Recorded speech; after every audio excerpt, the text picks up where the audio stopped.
ahead, Amy. Thanks. All right, super. Good afternoon, everyone. I'm Amy Hewitt, Executive Director for the National Kidney Foundation, serving Northern California, Oregon, and Washington. Welcome to today's webinar, Living Well with Kidney Disease, Pandemic Impacts. We're so glad that we're able to gather virtually with all of you and share this important information. Today, we will hear from Dr. Robin Avery, Professor of Medicine in the Division of Infectious Disease at Johns Hopkins, and Dr. Jonathan Mitchell, the Jonathan P. Fryer Research Resident at Howard University College of Medicine. They will provide an update on the Johns Hopkins COVID-19 antibody observational study. And then next, Dr. Raghav Wusrika, nephrologist at OHSU, will share his experience caring for patients throughout the pandemic. Then we will close with a patient panel discussion on living through the pandemic. The panel will be moderated by Alex Harrison-Flaxman, a transplant recipient, and include Bertha Dickerson, an in-center dialysis patient, and transplant recipients Rachel Eaton, Esther Mae Jones, RN, and Glenda Roberts. A few reminders for today's session. It is being recorded, so you can view anything you missed or share with others. We'll share the links to the recording and resources in the follow-up email. We ask that you please complete the evaluation after the webinar. And for your extra motivation, you'll be entered to win a $50 gift card for those who participate.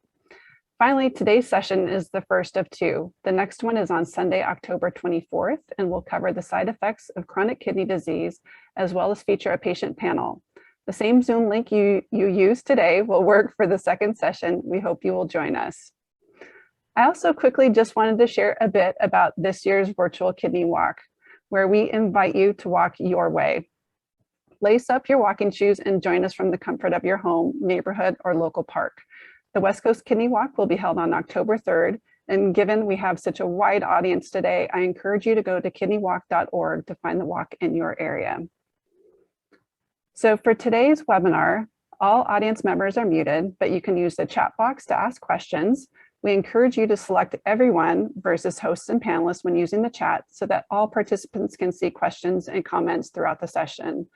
We are anticipating a lot of questions and will answer as many as possible. For the questions we're not able to get to live, we will, to the extent possible, answer in our follow-up email. We will also be asking poll questions during the webinar, so let's do a practice one now. All right, so we want to know who is in the audience. And you can scroll down if you can't see all of the answers on the list below, but please share your connection to kidney disease, and we'll give it just a few seconds to see. Oh my goodness, all right. I think we can end the poll, Patty. It looks like the vast majority, 80% are transplant recipients, so fantastic. This information is going to be so valuable to you today. Share the results. There we go. I share? Yep, I think we're good. Okay. Now I would like to welcome my colleague, Patty, Program Director Patty McCormick, RN. Thank you so much to Patty, Celine, and the planning committee, including Rachel Eaton and Esther Mae Jones and Doris Liu, for your amazing work pulling this together. I know this is going to be an extremely valuable session for all participants. Welcome, Patty. Thank you, Amy. And as Amy said, I'm the program director for NKF serving Northern California and the Pacific Northwest. I want to start with another housekeeping item, and that is to share this important acknowledgement. While the participating medical professionals that are speaking today are licensed and qualified to practice medicine, it's essential that you always seek the advice of your physician or medical team with any questions you have regarding your specific personal medical condition. The information shared today is not intended or implied to be a substitute for professional medical advice from your healthcare provider. It's now time for us to recognize our partners who help make this work possible. We're grateful for the support of our presenting sponsor, Horizon Therapeutics. Horizon puts patients first by discovering and developing medicines that address unmet needs. They believe in science and compassion, and that they work together to transform lives. You'll be hearing more about Horizon's work and mission at our October 24th program, and I hope you will join us for that. I'd also like to thank presenting sponsor CareDx and introduce Greg Selman, who will spend a few minutes telling us about the great work CareDx is doing. Greg is a transplant account specialist for CareDx and also represents AlloSure testing with community-based nephrologists. Greg? Yeah, hi, thank you, Patty and Amy. Can you hear me okay? Yep. Well, gosh, thank you. Really excited for this opportunity to partner with NKF and sponsor today's program. And As Patty mentioned, my name is Greg Selman. I'm a transplant account specialist for CareDx in the Pacific Northwest. And we are a 100% transplant-focused company. We've been around here for over 2 decades now, and we're involved in all solid organ transplantation. So not only kidney, but also heart, liver, and lung. And it truly is our vision to become leading partner for transplant patients. We currently partner with most of the transplant centers across the United States, and we're really dedicated to the long-term outcomes of the transplant patient. You'll see that we're a very innovative company as we partner with both centers and patients, and we're involved throughout the entire transplant journey. Which includes pre, peri, and post-transplantation. In fact, I think there's information in your virtual tote bags today, but we have products such as AlloHome, which is a patient app that goes on your phone and allows things like patient medication management and monitoring of vital health metrics. We also have an innovative resource called RemoTrack, which we developed over the last year through this COVID pandemic, but it allows for mobile draw services. So you can have your routine blood draws at the convenience of your home. And then what I'm involved with is called AlloSure. And Patty, if you want to switch to the next slide real quick. So AlloSure is what we call donor-derived cell-free DNA. And it's a very early marker of the donor organ injury. And basically how it works is it measures the DNA that's circulating in your bloodstream, and it has a ratio of the recipient DNA versus the donor organ DNA. And as that ratio goes up, it's an indication of inflammation, injury, but the key is it's very early on, so it's prior to the rejection. So that is AlloSure. And again, look for more information in your packets. And again, I appreciate the opportunity, and I'm going to turn it back to you, Patty. Thanks so much, Greg. Okay, before we start our first presentation, we're going to take a few polls. For this first poll, if you could launch how did you find out poll, Amy? We'd like to see how you first learned transplant recipients or other immunocompromised people may not be fully protected by the vaccine. So how did you hear about that? Give it a couple of seconds here.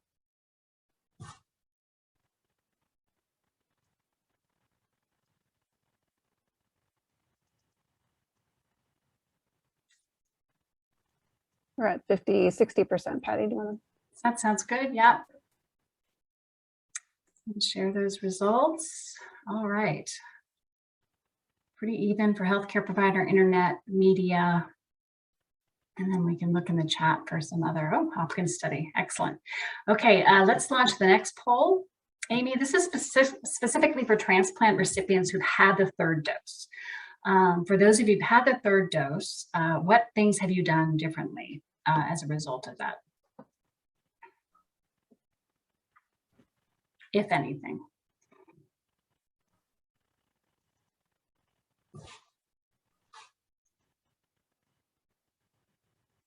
Where are we at, Amy? We're at about 40, approaching 50%. So We'll go ahead and all right. end that.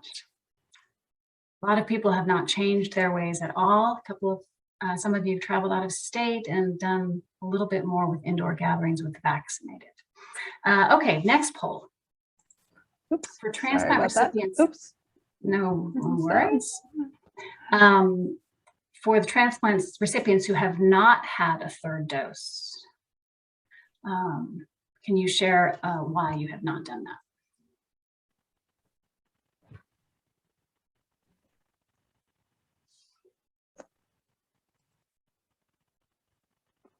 All right, we're about 7% participated.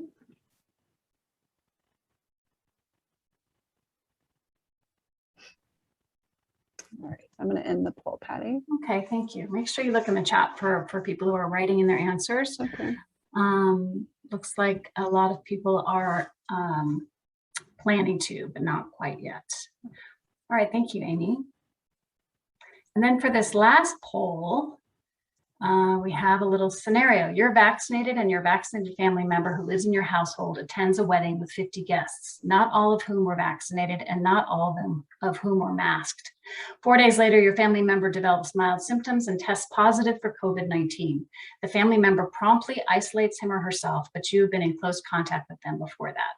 What would you do?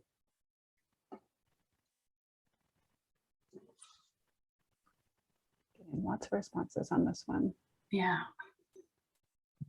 All of us had to decide what to do at this summer as things have changed. All right, we're just getting to 50%, so I will, okay. Share those results. Some self-isolation, definitely notified your team right away. That's great. Someone in for testing. Okay, great. Thank you so much, Amy. So those answers, thank you so much, will help inform our speakers as they start their talk here in just a minute. It's now my privilege to introduce our speakers for today's first topic. Jonathan Mitchell is a postdoctoral research fellow at Johns Hopkins. After completing medical school, Dr. Mitchell entered general surgery residency at Howard University Hospital in Washington, D.C., and is currently completing a research fellowship with the Epidemiology Research Group in organ transplantation at Johns Hopkins School of Medicine. His research is focused on responses to vaccine against the SARS-CoV-2 in solid organ transplant recipients. And Robin Avery is a professor of medicine at Johns Hopkins. Dr. Avery has several research areas of expertise, including viral infections, infections in incompatible kidney transplant recipients, and strategies for safer living after transplant. In 2017, she was named Best Consulting Physician at Johns Hopkins, and in 2021, she has been active in COVID-19 clinical care for transplant and cancer patients and COVID-19 studies and clinical trials. Dr. Mitchell and Dr. Avery, we're so grateful for you being here today, and look forward to your talk. So go ahead and take it away. Hi, good afternoon, everyone. I'm Dr. Jonathan Mitchell. Thank you for the introduction, Patty. We're going to present to you today our findings that we've come upon over the course of the past year on the response to the vaccine in solid organ transplant recipients. So thanks to everybody for coming, and hopefully you enjoyed the presentation.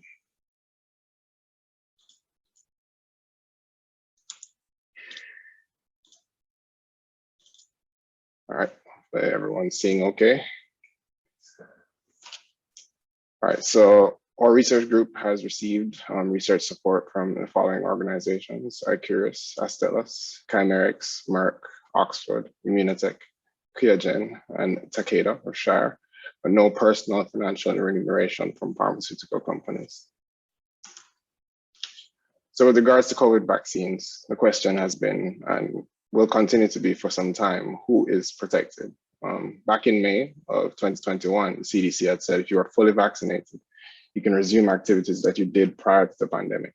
Fully vaccinated people can resume activities without wearing a mask and physical distancing, except where required by federal, state, local, tribal, or territorial laws, rules, and regulations, including local businesses and workplace guidance. Now, what we've been trying to answer, and what many of you have been asking, is does this apply to immunocompromised patients? What does it mean to be fully vaccinated, and who is fully vaccinated? Some of the vaccines that are available here in the US, as you may know, are the BNT162b2 vaccine, or the Pfizer vaccine, which has been on the EUA since December of 2020 and was since approved by the FDA in August of 2021.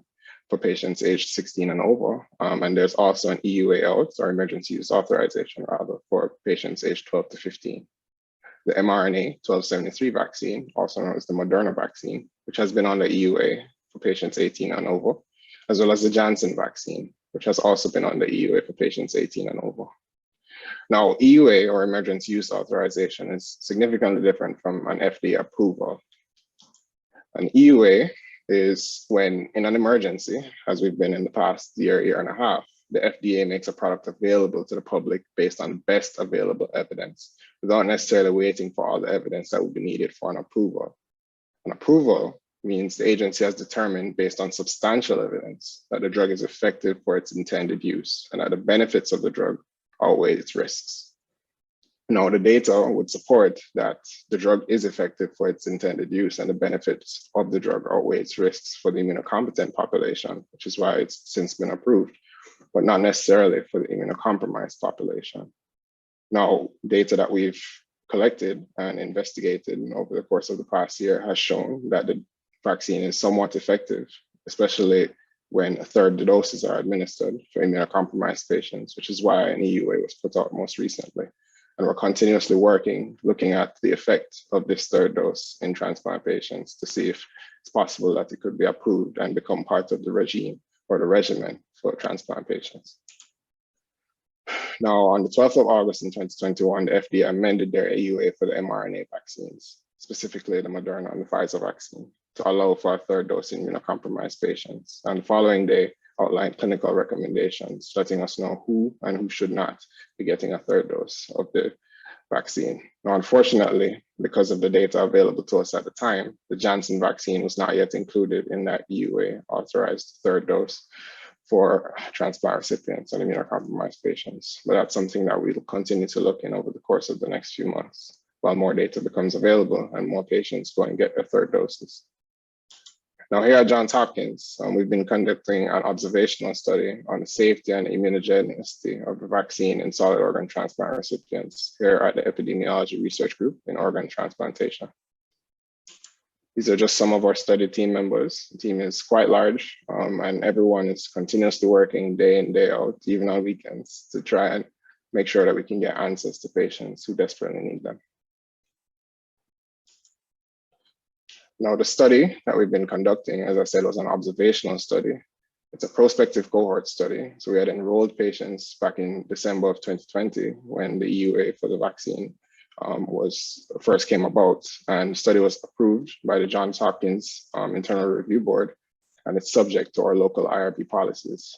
Now, in this study, we're looking at the safety as well as immunogenicity of the vaccine. Safety meaning whether or not after receiving a vaccine, immunocompromised patients develop local or systemic side effects, local effects such as pain at the sides or maybe a rash or some itching, and systemic side effects like fevers, fatigue, just generalized body pain. Now, the immunogenicity, which is what many people are mostly concerned about after they've known that something is safe, is whether or not transplant patients and immunocompromised patients can develop antibodies after receiving this vaccine. Currently, we have 4,708 participants enrolled with the organ breakdowns as you see here, and most of our patients that are enrolled are kidney transplant recipients. And because of all that technological advancements have provided for us over the course of the past few years, we've been able to collect most, if not all of this data with no in-person study visits. Now, that has its upsides and its downsides, but it's allowed us to do some very good work. This is just a short list of some of the publications that we've come across over the course of the past year since starting the study back in December. And I'm going to go through some of these in a bit more detail throughout the presentation. On this slide here is just an outline of our study design. So where you see the arrows are where patients are given specific questionnaires just to figure out a bit more information, help us to get a good idea of the big picture surrounding each individual patient. And where you see the stars are where we're doing antibody testing. So upon enrollment into our study, patients complete an eligibility questionnaire, a medical history questionnaire, and a questionnaire on their vaccine date. And on that day that they receive that first dose of the vaccine, they do a baseline antibody test. Now, after they've received their first shot, we administer a safety questionnaire to see if they've developed any side effects from that first shot of the vaccine. Following which, we will do another antibody test to see if they've developed any antibodies to that first dose of the vaccine. Following which, they'll receive their second dose at the originally scheduled time, and another safety questionnaire will be administered to make sure that there are no side effects from that second dose. And if there are, that they're reported to us and we can collate it into our data. Now, about 1 month after receiving that second dose of the vaccine, another antibody test is done to see if any antibodies have since developed. And then another antibody test is done at 3 months, 6 months, and 12 months past the second dose. And questionnaires are administered at each of those time points, as you can see there. Now, after collecting information at 1 month, we had published some of that data, and we found, and many patients found, that they were not able to develop any antibodies after receiving a second dose. So many patients went out and got additional doses before the emergency use authorization was put into place. Now, since the patients went and got additional doses, what we did was to continue testing their blood for antibodies after receiving those third and sometimes even fourth doses, see if any antibodies developed there. We collected that data, interpreted that data, and have since published a couple of papers just explaining what we had seen in our experience, which I'll go through a bit later in the presentation. Now, how we do the antibody testing. Prior to the start of this presentation, we noticed many patients wanted to know whether or not there was any utility in getting antibody testing done. Now, there is utility in getting antibody testing done. Our entire study is based on antibody testing results, but the type of antibody test is going to vary from institution to institution and individual to individual. Now, in our studies, these are the antibody tests that we use, the Euroimmune assay, as well as the Roche assay. Now, each of these antibody tests are different, testing for different types of antibodies that give us a bit of different information of what the immune system is doing in response to the vaccine. And what those test results mean are going to vary on quite a bit of factors. So if a patient wants to know whether or not there's any utility in getting antibody testing done, we suggest that you do so in coordination with your transplant team. Sorry. Having some technical difficulties. So this is just one of the studies, actually the first study that we had conducted after beginning our observational study, and it looks at the safety and reactogenicity of 2 doses of an mRNA vaccine in solid organ transplant recipients. We had about 742 patients, none of whom developed COVID-19 after receiving both doses of the vaccine. We had 1 episode of acute rejection, as well as some systemic and local side effects, as you had seen here. But the important thing we found is that younger patients were more likely to have systemic reactions like fever, fatigue, headache, muscle pain, chills, diarrhea, or vomiting. We found those more often in younger patients who are less than the age of 65. And they tend to have those side effects after receiving their second dose. Now, after looking at safety, we start to look into the immunogenicity, so the antibody response, or what degree of protection was made available to patients after receiving a single dose of the vaccine. We looked at antibody response in about 436 patients and found that after dose 1, antibodies were detected in only 17% of patients. Lower antibody responses were associated with being on antimetabolite immunosuppression, as many transplant patients are. And low antibody responses were associated with older age, so an age that's over 65. We also found that patients receiving the mRNA 1273 or the Moderna vaccine were more likely to develop an antibody response than those receiving the Pfizer vaccine.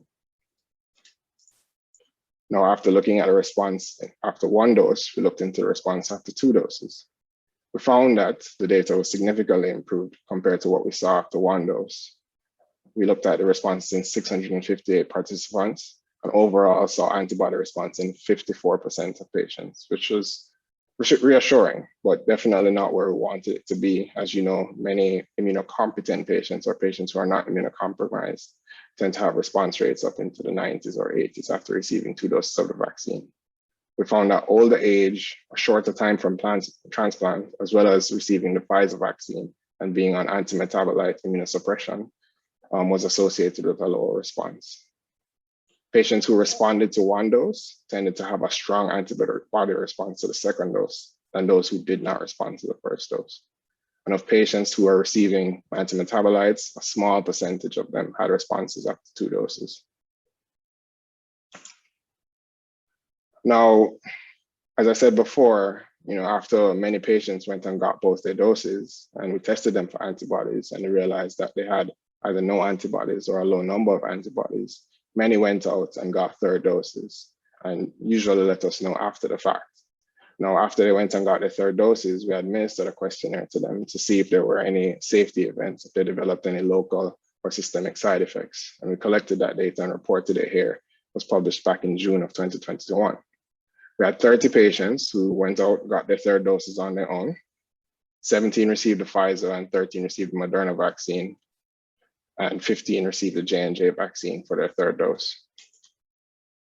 We found that 6 patients had low positive antibody titers. And what low positive means is that they've developed antibodies, but the number of antibodies is at a range that we would consider low. Now, as time moves forward, we're trying to figure out what low means in the absolute sense, whether or not having low antibodies protects you from COVID-19. And that's data that we hope to be getting very soon. But of the 24 patients who didn't have any responses after 2 doses, so they had no antibodies after receiving 2 doses, we found that 67% of those patients still had no antibodies after 3 doses. And 8 of those patients with no antibodies after 2 doses developed antibodies after 3 doses. Now, that's also slightly reassuring because it tells us that, even in patients who don't develop antibodies after receiving the 2 doses that, we thought would be the regimen, an additional dose may still help. It doesn't help as much as we would hope it would, but it still does help. And in patients who do develop antibodies, even if they don't develop many, a 3rd dose is even more helpful. And we also found that systemic and local side effects were similar to previous doses. So the risk of this additional dose, wasn't necessarily as high as one would have thought it would be. Now, some of the patients who didn't necessarily have good responses to 3rd doses, again, went out and got 4th doses. And we conducted the study of that in a similar fashion where we collected information on the safety and immunogenicity. And what we saw is that, 63% of patients who had received a 4th dose who were either negative or low positive, so they didn't have a particularly good antibody response to 3 doses, 63% were boosted to a very good or a high positive response, antibody response. But 3 out of the 6 patients who were negative initially remained negative after 4 doses. So we still saw that there were patients who, even 4 doses weren't able to get them an antibody response at all, which means that there's additional work to be done for those patients. We need to start looking into other methods of protection of those patients, which we've since done.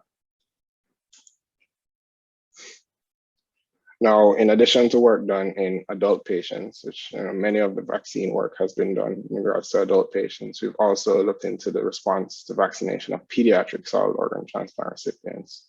And this was recently published in September, where we looked at 57 pediatric solid organ transplant recipients and their response to the Pfizer vaccine. And these children had a median age of about 14 years old. The main side effects from the vaccine were about pain at the site of infection and fatigue. Didn't have any episodes of an allergic reaction or organ rejection, which we're specifically concerned about in this age group. And there were a couple of factors that we found were associated with negative titers or no antibody responses. And similar to the adult population, a shorter time since transplant, specifically less than 3 years, multiple medications in their immunosuppressive regimens, and anti-metabolite immunosuppression. Now, we've also looked into the vaccine response in patients with rheumatologic and autoimmune diseases. And we found that, compared to solid organ transplant recipients, they did have a better response to the 1st dose. So whereas only less than 20% had a response after 1 dose in the solid organ transplant group, the patients with autoimmune and rheumatologic diseases, 74% of them had a response after the 1st dose. Patients who were receiving mycophenolate, which is a well-known anti-metabolite, or rituximab, were less likely to have antibody responses. The safety was consistent with the side effects seen in the general population, and 94% of those patients had responses or antibody responses after 2 doses, which is what we would see in the general population as well. And those who are on mycophenolate, only 73% saw a response after 2 doses, while those on rituximab continued to have poor responses, with only 26% of those patients having antibodies after 2 doses. Now, other groups have been looking at the effect of 3rd doses in solid organ transplant recipients, specifically a group in France. So in April of 2021, the French National Authority authorized a 3rd dose of the mRNA vaccine for immunocompromised patients. Now, in their regimen, they recommended that the 3rd dose be the exact same as the one given for doses 1 and 2, and it was given at least 4 weeks after the 2nd dose. Now, when many of our patients in our study were receiving their 3rd doses, there was no clinical guidelines surrounding the receiving those 3rd doses. So the time between them getting the 2nd dose and the 3rd dose was not necessarily consistent. Whereas in this group, it was relatively consistent. Now, 101 solid organ transplant recipients were looked at in this particular study, and we looked at the response to the Pfizer vaccine. We found that 40% had antibodies after dose 2, and that went up to 68% after dose 3. So again, just additional information that tells us this third dose works. Now, those with antibodies after dose 2, as I had said before, similar to what we saw in our 2-dose study, were most likely to have antibodies after a third dose. And of those that did not have an antibody response after 2 doses, 44% still had no response after 3 doses. Those with no antibody response were more likely to be older, to be on more immunosuppressive medications, and have a lower GFR than the patients that had antibody responses. Now, this is another study. I know the diagram may look a little confusing, but what we need to gather from this study is that they looked similarly at the effect of a third dose, but they looked at the effect of the Moderna vaccine in transplant recipients. Now, why this study has specific benefits to us here, many of the patients who are listening on this call, is that all the patients in the study were kidney transplant recipients. Now, about 79% of them were on calcineurin inhibitors like tacrolimus. 63% of them were on mycophenolate, and 87% of those patients were on steroids. So a large group of them on many different immunosuppressive medications. I found that about 49% of those patients became positive after D3. But what I want everyone to pay attention to is what I have highlighted here in red. 60% of those patients were negative before D3, and only 27% of those patients who were negative became positive after a third dose. While 40% of the patients who had low positive antibodies, 80% of those were able to develop antibodies after a third dose. So though the third dose is very, very helpful, it's most helpful in patients who've only had a low number of antibodies after their second doses. And additional doses past the third dose showed similar effects where it was more effective in patients who already had antibodies. Now, a group from University of Toronto did what we would consider probably the highest level of evidence available on the effect of a third dose in transplant recipients, where they did a randomized clinical trial, where they looked at 120 different solid organ transplant recipients, and based on their clinical characteristics, their age, their gender, what medications they were on, they randomized them to 2 different groups so that the groups would be as equal as possible.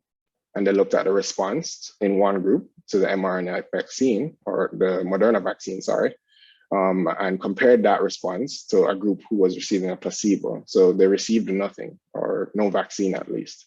And they compared their antibody responses in the 2 groups.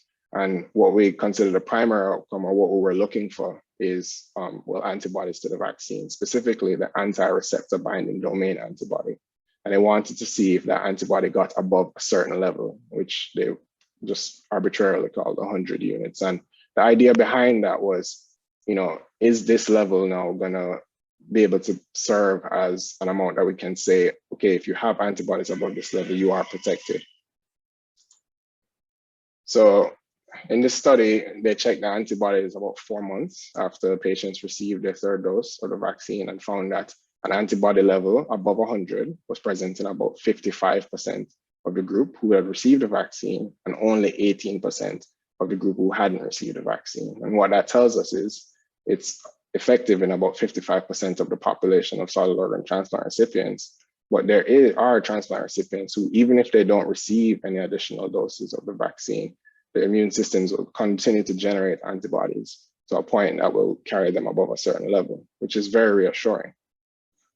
Now, what they also looked at was what they called a percentage virus neutralization. And what that is supposed to tell us is that antibody, or those antibodies that they developed, what ability those antibodies have to neutralize the virus. And they found that in the mRNA group, so the group that 55% of them developed antibodies, the virus neutralization was 71% compared to 13% in the placebo group, which means that not only did they develop antibodies after that third dose, but those antibodies were quite effective in preventing virus from growing.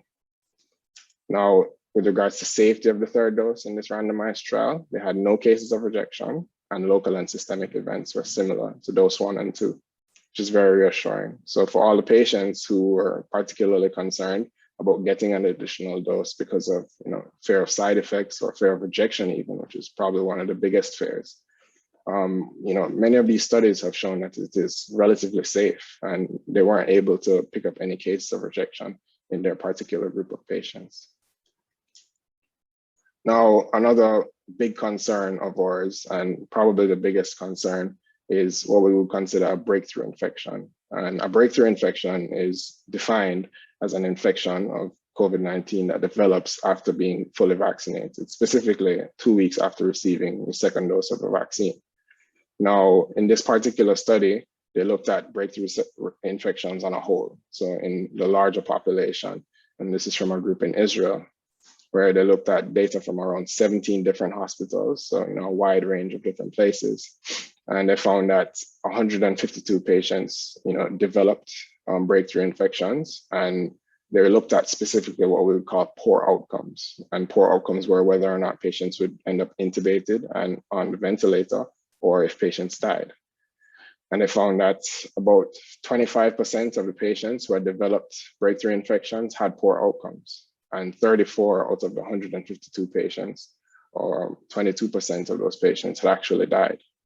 Now, in that big group of patients who were both immunocompetent and immunocompromised, 96% of those patients had comorbidities, and 40% of those patients were actually immunocompromised. Now, in this particular study, we looked at development of COVID-19 infection after receiving vaccination, so breakthrough infections again, but it was a much smaller group of patients. The relevance to us here is that this group of patients was actually solid organ transplant recipients, as opposed to the group in Israel that had a group that consisted of everyone. And we found that in this group of solid organ transplant recipients, 14 were diagnosed with a breakthrough infection. 50% of those patients were hospitalized. About 36% had severe COVID-19 that required mechanical ventilation or intubation, and 1 patient had died. Well, lastly, we here at Johns Hopkins looked at the risk of breakthrough infections in solid organ transplant recipients, and we looked at data from all the transplant centers, well, not all, but 17 of the transplant centers here in the United States. And this group included 18,000 fully vaccinated solid organ transplant recipients, so quite a large number of recipients. Now, in this group of 18,000 patients, we found 151 breakthrough infections, which is an infection rate of 0.83%. So not as large as one would have thought for a group of patients that don't necessarily respond very well to the vaccine. Now, 0.83, though not a great amount in the absolute sense, every patient counts. And if 1 patient's having a breakthrough infection, that's an area for concern for us. But what we tried to do here was to assess the risk so that we could inform patients who have been vaccinated, what their likelihood of developing a breakthrough infection was. We found that compared to the general population, based on data that's been collected by the CDC, solid organ transplant recipients have an 82-fold higher risk of a breakthrough infection. And in addition to that, a 485-fold higher risk of hospitalization and death. So though the breakthrough infection is not common, the risk does exist, which just means that additional work needs to be done by us, and we need to, as a group, act with an abundance of caution.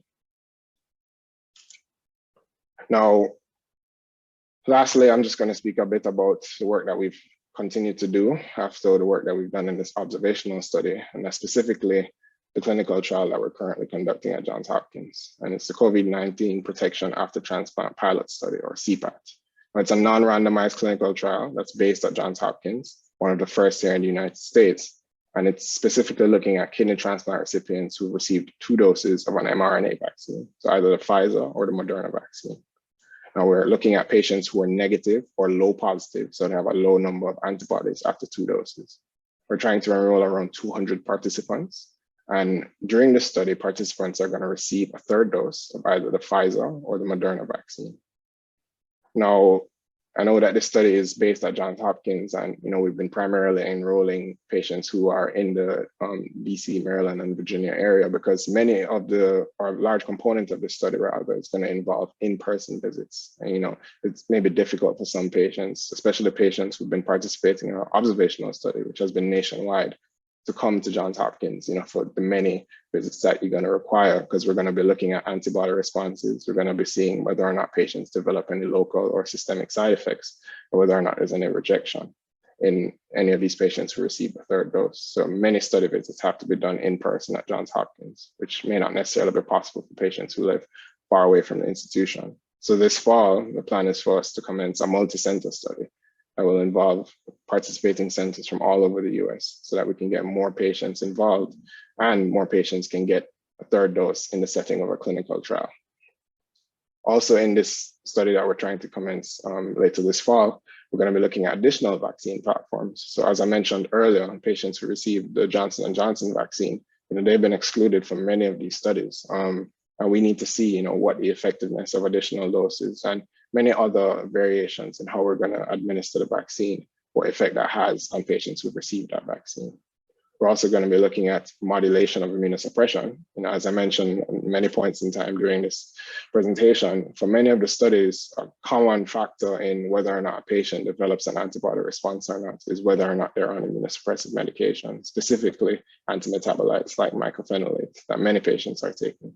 And we're going to, in that study that we plan to conduct, modulate the doses of immunosuppression to see if that has any effect on the antibody response. And then patients who have persistent poor responses. So many of the patients, and as we've seen from the questions and patient information that patients have volunteered to us, many patients here who don't develop antibodies after 2 doses, after 3 doses, even after 4 doses. We're going to be looking at different things that we can do with regards to improving their responses and better protecting them, that group of patients. Now, if you're interested, or think you may qualify for this study, or you just want some more information about this study, then feel free to email the address shown at the bottom of the slide here, cpat@jhmi.edu, and one of our study team members will be glad to get back to you with information and let you know whether or not you qualify to be a part of this study. So in conclusion, I'm just going to go over some of the things I had said here. I know maybe I've overwhelmed many of you with all this information and all these numbers, but just going to summarize it now. So antibody responses after 1 dose of an mRNA vaccine are suboptimal in solid organ transplant recipients, but they do improve after 2 doses, though only 40 to 50% have detectable antibody responses after 2 doses. These responses do improve after a 3rd dose of an mRNA vaccine, especially for patients who developed antibodies after 2 doses. But there are still quite a few patients who don't have detectable antibodies after 3 doses. Other immune responses, such as the T-cell immunity and the memory B-cell immunity, are under investigation. Antibody responses in patients with rheumatologic diseases and other immunocompromised patients are better than those in solid organ transplant recipients. The patients who are on mycophenolate and rituximab are still less likely and even unlikely at times to mount an antibody response. So we here at Johns Hopkins in the epidemiology research group in organ transplantation do endorse COVID vaccines for immunocompromised patients, especially 3rd doses. However, breakthrough infections do occur, especially in fully vaccinated immunocompromised patients, and sometimes they can be even severe and lead to death. Studies are still in progress that will help define what we call correlates of protection. So what do these antibody levels mean? And what does it mean to be fully vaccinated when you're an immunocompromised patient? And other strategies may still be needed for patients who lack an antibody response to additional doses of the vaccine, whether it be in the form of further doses, modulation or reduction of the immunosuppression where possible, or giving different platforms or different types of vaccines, or even monoclonal antibodies for prophylaxis, as has been discussed prior. Immunocompromised patients should be included in future clinical trials of vaccines and therapies for COVID-19. And that was really a big point in the initial studies that came out on COVID-19. Many of the patients weren't immunocompromised. And we think that in the studies that are going to be conducted in the future, many immunocompromised patients should be included. Now, this is just showing you how big the team here at ERGOT is, and I would really like to thank them all, for those on the call and those here in spirit who've really supported much of this research, all of this research that's been done here at Johns Hopkins. And just some additional collaborators from Johns Hopkins Department of Medicine and Infectious Disease, who I'd also like to thank, not just for helping with all this work and being here for us, but allowing us to come here and present it to you guys. I'd like to thank the organizers of the meeting and the moderators and speakers for the session for your participation and for the opportunity for us to present our findings. And thank you to all of you who've listened and for your attention, your collegiality, and your devotion to all of our immunocompromised patients. Many of the data that I've presented to you today, we wouldn't be able to present if valiant patients like yourself didn't volunteer to be in our studies. And we really couldn't do any of this great work without you. So I really, really do thank you from the bottom of my heart.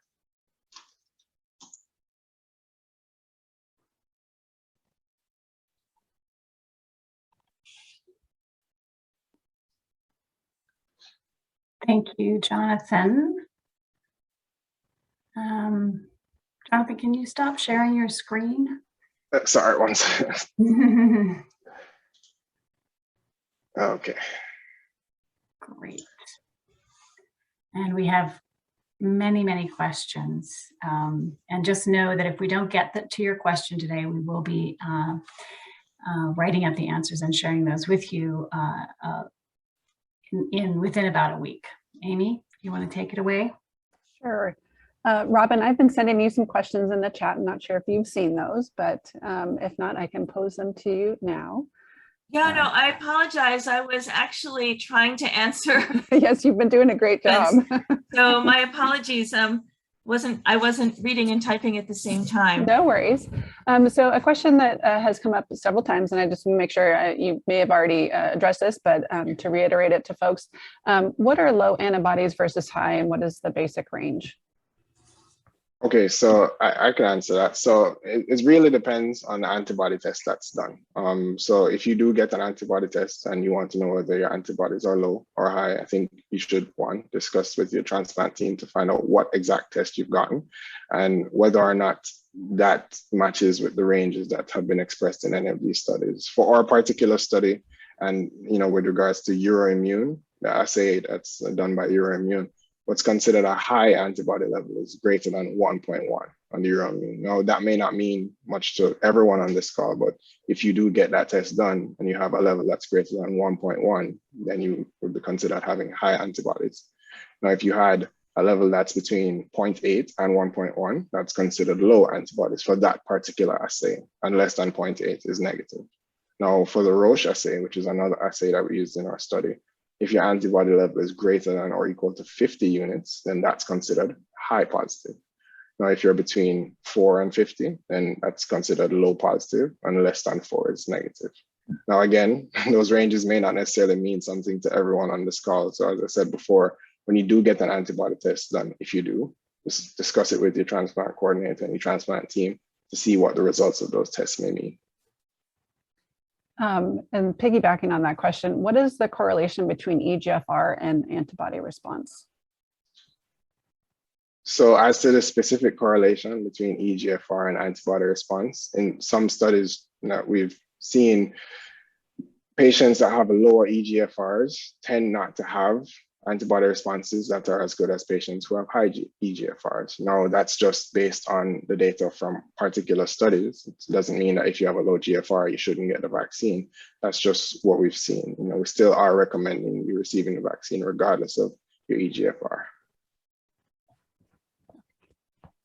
When getting a booster shot, is there an advantage to a mix and match approach? For example, having a booster shot of a vaccine based on different technology? So whether or not you should mix and match or get doses that were different from what you had gotten before. So say you got Moderna or Pfizer for your first dose and second dose, if you should get J&J, or if you got Pfizer for the first and second, if you should get Moderna. It's difficult for us to say at this point in time whether or not that's helpful. We're still looking into it, and as a part of our clinical trial that we're going to be conducting throughout this year, we're going to be looking at the effect of different types of vaccine doses on the antibody response. I think Dr. Avery may be able to shed some more light on that.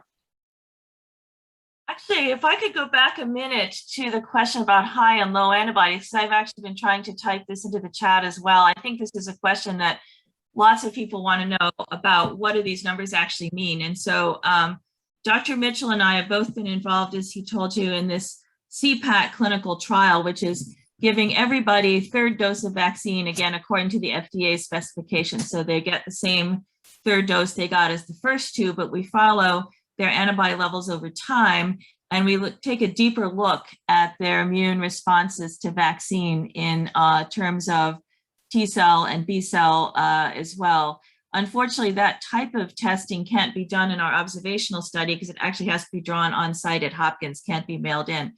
But as part of this, we're screening people using the Roche Alexis assay at LabCorp, the one that Dr. Mitchell alluded to, where high is greater than 50, 0.8 to 50 is low, and less than 0.8 is a negative antibody response. So when I call people back about their screening antibody responses, I will tell them, for example, if they have a negative antibody response, I'll say, so you're in good company, because actually about 40% of our patients don't have a response after dose 2. But as you just heard, there is a chance, probably somewhere in the range of 33 to 50% or higher, of getting a response after dose 3. And we will have other options for people that don't have an antibody response after dose 3. And that will include, we're about to launch larger studies of monoclonal antibodies for prophylaxis.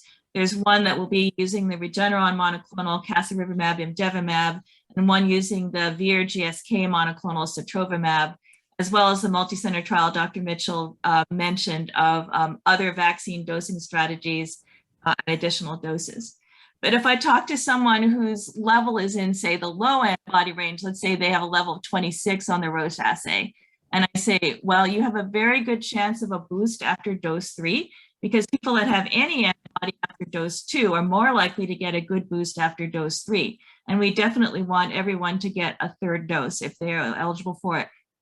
For people in the high antibody range, let's say someone with a 64 on the Roche, I tell them that they likely have more antibody than the majority of transplant recipients, but probably not quite in the same range as the general population, because the assay, as some of you are noting in the chat here, does go up to greater than 2,500, and the general population would be more likely to be at the higher end of that range. That being said, we don't truly know a cutoff yet where people are protected or not.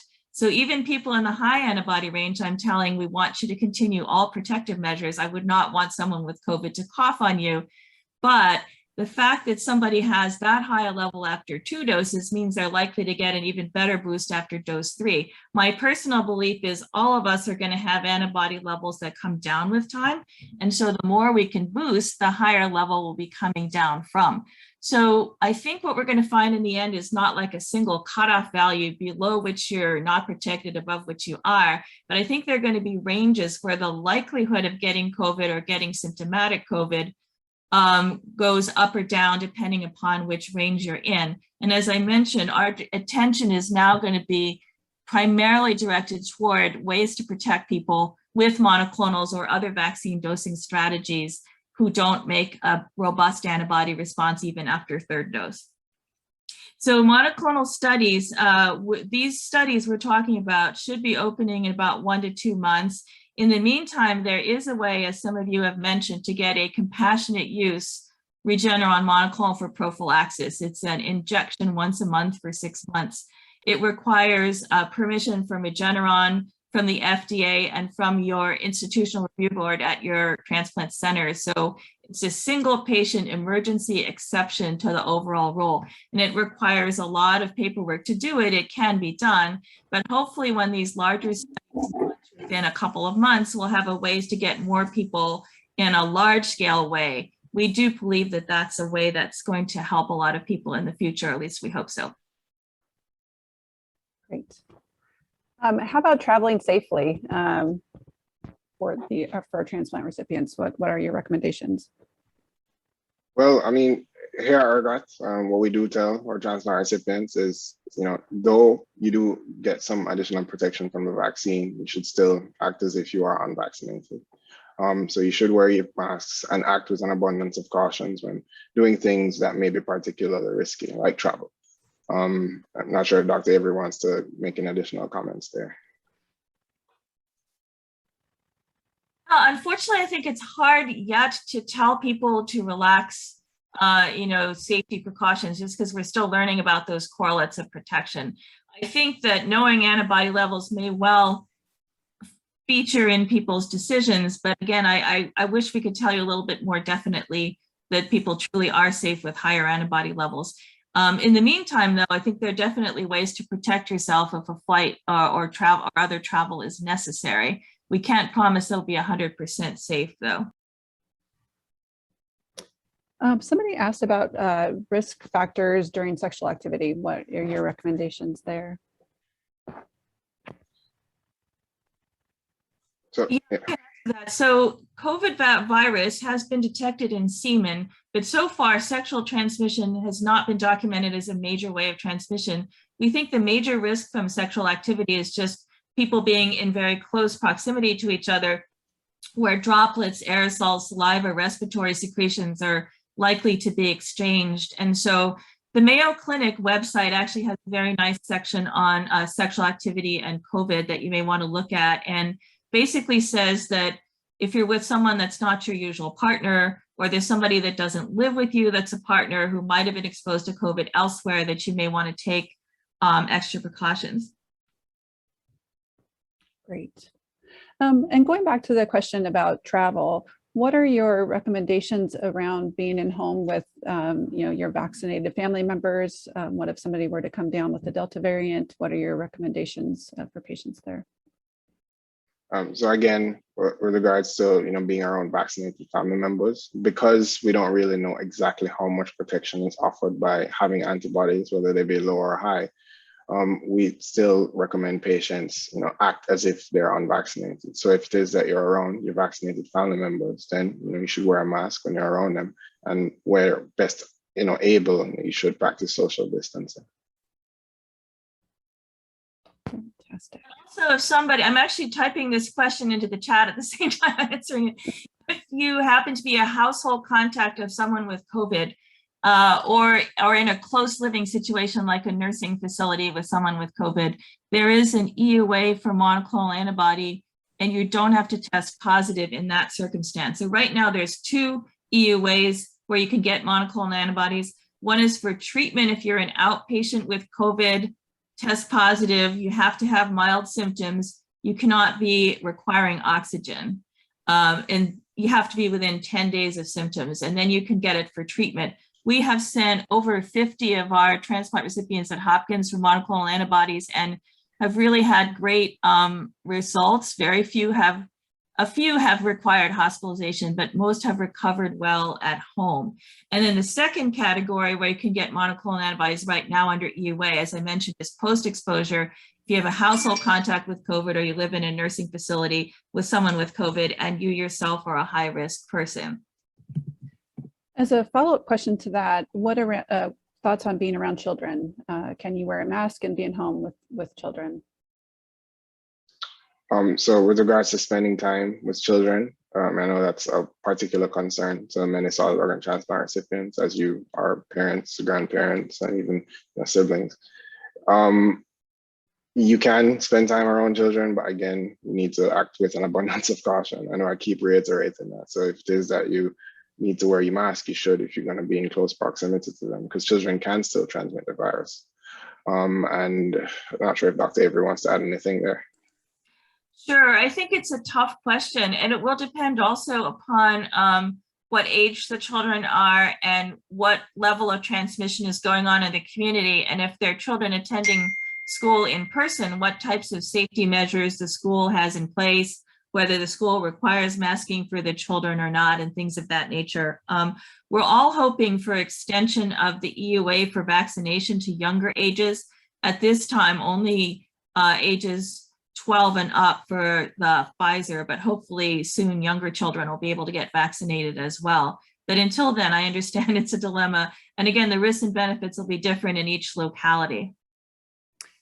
Somebody asked, you're referring to antibody tests, the vaccine antibody test, not the COVID antibody test.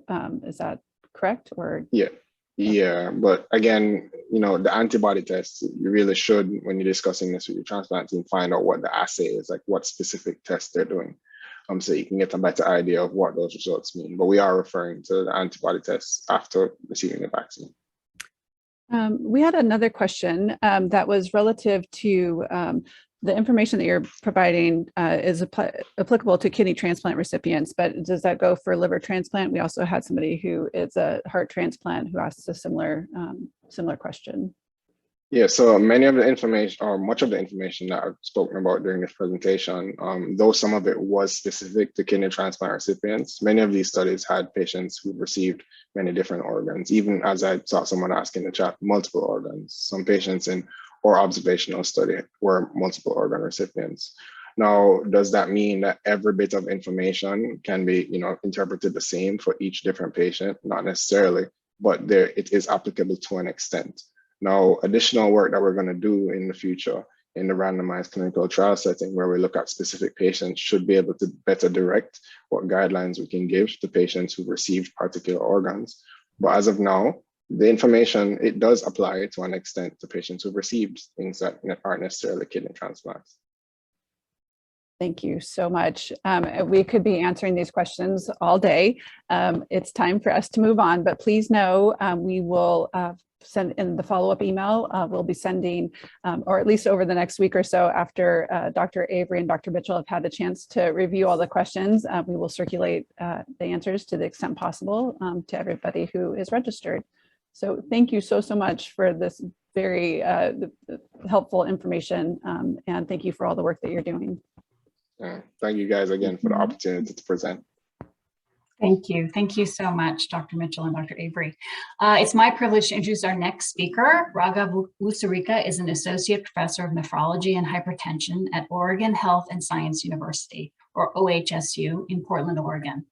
Dr. Usarika is also the medical director for nephrology outpatient services at OHSU, as well as the dialysis center medical director. He is currently collaborating on research studies within critical care and infectious disease, and is a recipient of the OHSU Excellence in Nephrology Teaching Award. Welcome, Raghav, and thank you so much. That was a wonderful presentation by other doctors, and I really appreciated that. And Patty, thank you for the wonderful introduction, and I'm glad that there's so many people here interested in learning more about the antibody responses to the vaccines and how we've kind of operationalized this. Dr. Avery and Dr. Mitchell gave a great talk about the study, and my job from the panel was really, how do we operationalize this in real life, and why has it been difficult sometimes to take the stuff from the data from the study and use it on a day-to-day basis. And so I was given a few questions that I will answer from the panel kind of in order that I got them the other day. And so one of the questions was really, how do we apply this to real life at this point? And so, and partially, why was this difficult to get the third dose and get those things set up for everybody? And I myself have had a lot of patients in the Hopkins study, and so they've sent me information that they don't have antibodies and what to do. And the reason this has been hard is, I think, as they said over and over again, was there's a couple of issues with this. One of which is that the testing for a long time had to be the neutralizing antibody testing, and that wasn't always what people were able to get outside of the study. They can get it now, and I think there's been quite a number of discussions in the chat about that. And so it's very easy now to get that study done in certain different locations, but it wasn't always easy when the study was first coming out.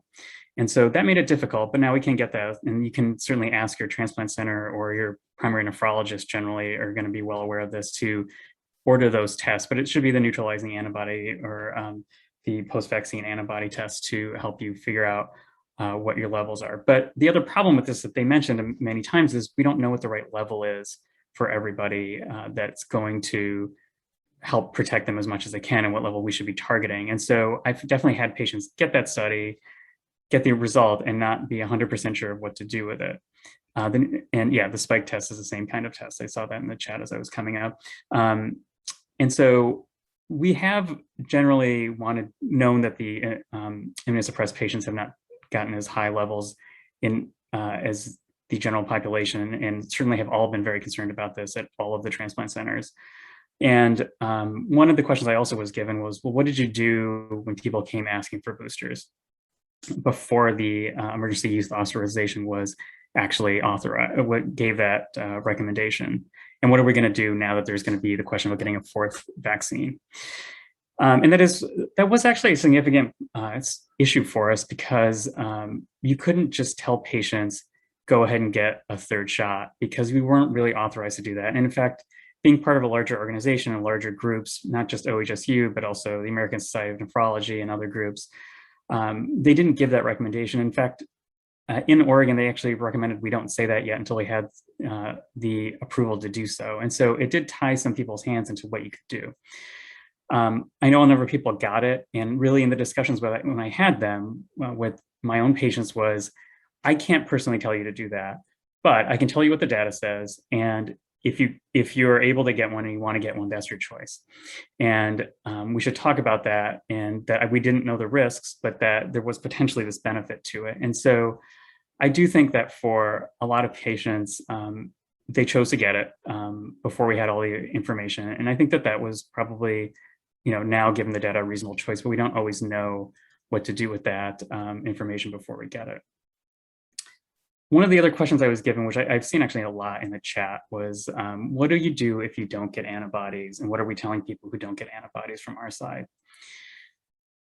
And I think that Dr. Avery and Dr. Mitchell did a great job outlining the fact that there's new things coming, that there's new vaccines, there's new mix and match plans for vaccines, there's the monoclonal antibody therapy that also can be used to hopefully help mitigate the risk for patients who are still not having a good antibody response. And so there is stuff coming down the pipeline. But I know that's frustrating because we've been doing this for 18 months for everybody, and everybody is tired, and everybody's been isolated for a very long time. And I know that all of this is actually tremendously difficult for a lot of the patients who are on this, because you've really been trying to be careful, doing your best, and really have been stuck probably largely at home for a very long period of time. And I just want to acknowledge that I'm sure that is tremendously difficult right now. And, but I think that there is still hope for a lot of reasons. And I feel like right now it's at times that we really probably need to have a lot of hope, because the surge from the Delta variant is been happening, and it's been a struggle for a lot of people. I think not just beyond the fact that there's other therapies that are coming, and the fact that you might have to wait for those. But the other things that I think Dr. Avery said is, it really depends on what your risk is based on how much virus is circulating in your community. And I know that you can't control that, but you certainly can talk to people about getting vaccinated in the people that are in your circle. Because trust me, Dr. Avery and Dr. Mitchell and I have talked to our patients at length. And I think one of the things that is happening now that I've learned is some of the people who are not getting vaccinated are probably beyond my reach right now. I can tell them statistics, I can tell them things like the risk of getting infections and the risk of getting sick, but some of it's not getting through from physicians. But it probably will get through from people they care about and that they know. And I think if you tell them, if you make sure your inner circle is getting vaccinated, that and make sure that you talk to the people who are not vaccinated to really try to convince them to get vaccinated, that can decrease your risk in the community and really decrease the rest of the community's risk. And that's a way that you can be really helpful in the middle of the pandemic, is making sure that the people you care about and the people you know get vaccinated as much as possible. And I think the other thing that Dr. Avery and Dr. Mitchell kind of talked about for a second that is important too, is that treatments are getting better, and that the Regeneron treatment's been good, and we've used that a lot more. But there's probably going to be other treatments for COVID that come up in the next years, because this is definitely the kind of thing that I think is going to be a long-term problem for us. And I think that we generally are still going to have studies going on for better therapies and better treatments. So even if you get COVID, you can hopefully get treated, and we'll have a relatively non-toxic therapy in the future. So hopefully it's the kind of thing where, even though you maybe don't ever get antibodies, we can decrease the risk of it in the community, and we can also make it so that if you do get it, that we have good treatment. So all those things are coming. That doesn't help you today, I know that. But I think it should give you a reason not to despair at the moment. And I think the other thing to know, that I know it's been said probably 100 times, but I just want to remind everybody, is that masks really do work. And the reason I say that is because when this started, we were still doing dialysis probably in largely the same way we had in the past, which did not allow for social distancing. I think as anybody who here has been in a dialysis center knows, the chairs are pretty close together, and there really is not a way to do that and still provide dialysis. And so one of the things we had to do was everybody wears a mask in the entire unit. And there were not a lot of breakthrough cases. There were not a lot of outbreaks in the dialysis units when everybody was masked during that period of time. And that was really helpful to know, because it really made it seem like there's a lot of use to that, and that can really help protect us. And so, in all those situations, everybody was duly masked, and that really does make a big difference. And I know you cannot control the fact that other people are not going to wear masks. But you can wear the best mask you can use at the time that you have it. And so I myself, before I was vaccinated, had to see COVID positive patients in the hospital a lot. And, I had to wear, gowns, gloves, but also the highest quality mask I could find, which was typically, an N95 mask, because I worked in the hospital. And you can get high quality masks now. They're available. There's not a shortage anymore. And you should try to get that if you're going to go do something outside of your house. People wear a lot of cloth masks around, and those are somewhat helpful, but definitely as a transplant patient, you want to protect yourself as much as possible. That's why you're on this call. That's why you're wanting to learn about this stuff. And so getting as high quality mask as you can to help yourself when you're going on any kind of group setting, I think is going to be helpful. The other thing that I was asked to bring up was the idea of how is the vaccine mandates that are coming through going to affect us? And one of the questions I was given actually first was, well, some people are probably not going to be vaccinated in healthcare, and how do I avoid those people? And the honest truth of that is you probably cannot. That the reality is you can ask people if they're vaccinated, but they are not required to tell you. It's definitely HIPAA protected, just like anything else.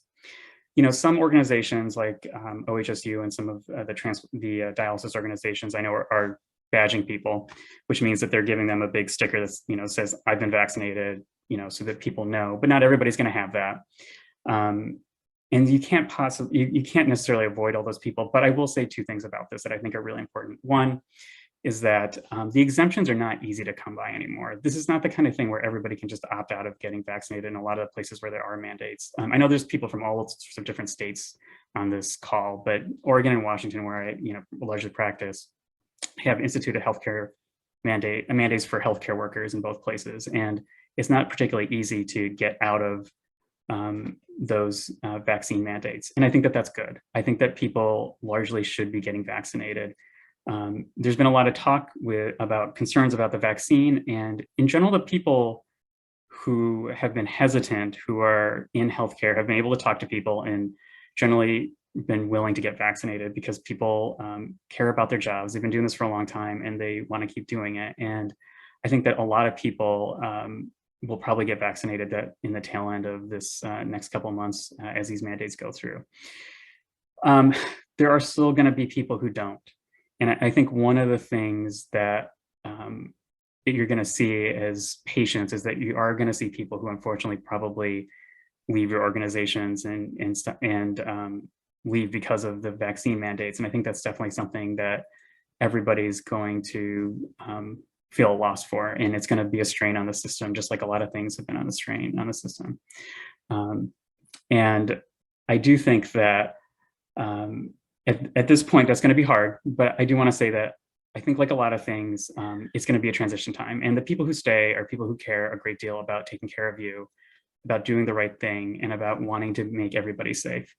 And I think that that's something that you should look forward to, in the sense that the people you're going to be left with, even if you lose some people in the organizations and people, even nurses or techs or staff that you like, are going to be people who are left who are going to do a great job for you. And we're going to keep you safe. And all the organizations are doing this to really do their best to keep you safe. And, I think that long-term, this feels overwhelming right now, but there's a lot of good data that's coming out. And I think that a lot of people are going to generally have a plan in the future that is going to let them be safe. And like I said, Dr. Avery and Dr. Mitchell also talked about the fact that, there's potentials for changing medications to help you get better vaccine responses and things like that. And that's going to be important too. And I definitely think that we're going to operationalize all that stuff as it comes out. There's going to be a delay. And I think the hardest thing right now is to be patient. But I think that that's one of the things you're going to have to do, because even as the data comes out, we can't always move things immediately. One of the things that I did learn as the immunizations came out was it's actually really hard to communicate to a lot of people all at once. there's a lot of different mechanisms for it, but not everybody has the same thing. It's, some people have electronic medical records that you can send information to. Some people have cell phones that you can text. Some people don't. Some people you have to call at home to communicate with them when there's new information. And so a lot of that adds a lot of complexity to how do you communicate things that come out. And so even just communicating the fact that we needed a third shot for immunocompromised patients was not as easy as you would think. It's not as though there was a way to find all the immunocompromised people and send them a message directly without a little bit of work through any kind of electronic medical record. And so I know it's frustrating when you're the patient. Like any physician, I've also been a patient on the other side. And I think when you're the one waiting for an answer, it's actually really hard for that situation. But I want everybody to know that I guarantee everybody's transplant center is working hard on this and trying to figure out the ways to communicate all this information to you in the best way possible and get to you as soon as they can. There's still going to be a delay. You will probably hear things in the press before you hear things from your transplant centers. And that's an unfortunate sort of reality of life. And, I just want you guys all to know that we're definitely working as hard as we can to make sure that you're safe and able to live your lives at some point. And know that there's going to be a future out there where you will probably get to do normal things again. I'm going to stop here and answer questions. I know you guys are pretty active on the chat. Raghav, I have one that I noticed go by, and that is the experience of some folks is that their community nephrologists or transplant nephrologists don't have the current information about what's out there in terms of treatment, and how does one educate their physician if they're not getting that information? Yeah, so I should say there's two parts to that. One of which is they may or may not have the information, but they also may or may not be able to administer the medications or boosters or whatever you need at that moment because of a variety of issues. And so, I think the best thing you can do is point them to where you got that information and tell them, and then see what they say. And I'll be honest, I got information from people in the study before the study came out. So I knew stuff from my patients too. And I think that as a physician, you can't know everything. And I think that it's important to accept the fact that there's going to be stuff that you're not going to be able to keep track of because you don't have all that information. And patients often gave me information from the Johns Hopkins study before I had it. So I think that you just tell them where you got it from and hope that they can make the best decision with you. And, if you can't find, I think it's the kind of thing where if you don't feel like you're getting somewhere, you can always ask for a second opinion from somebody else. All the transplant patients here should have a general nephrologist and a transplant nephrologist. And I think that that's definitely a place that you can get second opinions from transplant teams when you really need it. And I just want to circle back to a very practical question that you did talk to a little bit, that not all masks are created equal. So what is a high quality non-N95 mask is the question. So that's a good question. So N95s are awful hard to wear for long periods of time. I've definitely done that, but I would have a tough go of wearing it across the country for 5 hours a day. But definitely the surgical masks that we wear in the hospital are better quality than the cloth masks. And during the initial parts of the pandemic, when we didn't have an abundance of N95s, a lot of us wore those when we saw COVID patients in the hospital. And I can tell you that we at OHSU only had 2 major outbreaks during the entire time before the vaccine. And the first one was really early on. And the second one was actually I should say that was after the second one was after the vaccine during the Delta surge. And so we've done pretty good with that when people have been really careful about wearing their masks. So a high quality surgical mask is pretty tolerable to wear compared to the N95s, but N95s definitely are good too if you can get your hands on some of those. And the KN95s are fine. Yeah, as well. absolutely, yeah. So another question that someone posed and others have sort of asked for more information is that AstraZeneca is developing a monoclonal antibody called Provent. It's sort of like a vaccine, as it will supposedly protect you for a year. It's in stage 3 tests, and they get submitted for approval before the end of the year. And it's specifically being tested for immunocompromised patients. Any knowledge in that area? I know the trial's going on, but I have no insight into it at this point. So it's not in my wheelhouse to know enough about the ongoing trial. Just give a brief definition of what the monoclonal treatments are for people who aren't familiar? Sure, yeah. So the monoclonal treatments, I'm sure Dr. Avery might be better inclined to talk about it, but monoclonal treatments are antibodies that are directed at COVID. And so they're giving as infusions in order to essentially generally are given right now as treatment. The study they're talking about right now is as prophylaxis, but generally right now are given as treatment. So when somebody's had COVID and is sick but not yet hospitalized right now, a lot of times we'll use the monoclonal antibodies to help keep them healthy. Is there any data showing how many breakthrough cases occurred among people with low antibody levels? Yeah, so there isn't any publicly available data that I know of. Dr. Avery, again, may have more on that side, since that's not yet available to us right now. If I could chime in really quick, Patty, there's a question about the flu shot. If it takes multiple COVID vaccines to get antibody, what about the flu vaccine? That's a great question. I actually don't know that we have a lot of data on that, actually, in retrospect, now that someone brought that up, that about the flu vaccine in transplant patients as far as their response. So that's a great question that I actually don't have an answer to. Any last thoughts, Dr. Bustarika, before we let you go? I liked your idea of circling back to hope, actually. Yeah, no, I think that's important. I think I will say one thing. So I'm a couple times a week, I'm on this call. It's a COVID call about operations in the hospital. And one of the things I do the beginning of every meeting is someone gives a statement of gratitude. And I think that that's a good thing to remind yourselves of, is to be grateful for something every day, because it's tough sledding out there and everybody's struggling. And I think if you can remind yourself to be grateful for something, that will make it a lot easier to get through your day. So, thanks for your time. And I will try to answer anything I can as the talk goes on. Thank you so much, Dr. Bustarika. Speaking of being grateful, we're very grateful for you. And as someone commented, your patients are lucky to have you as their nephrologist.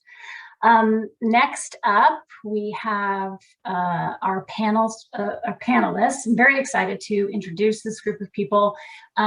We had a training practice session actually earlier this week, and we did end with our own silver lining to the pandemic, and it has been getting to be in touch with each other and those of us across the country that have a common mission. So I'm going to pass it over to Alexandra Harrison Flaxman to introduce herself and then the panel. Go ahead, Alex.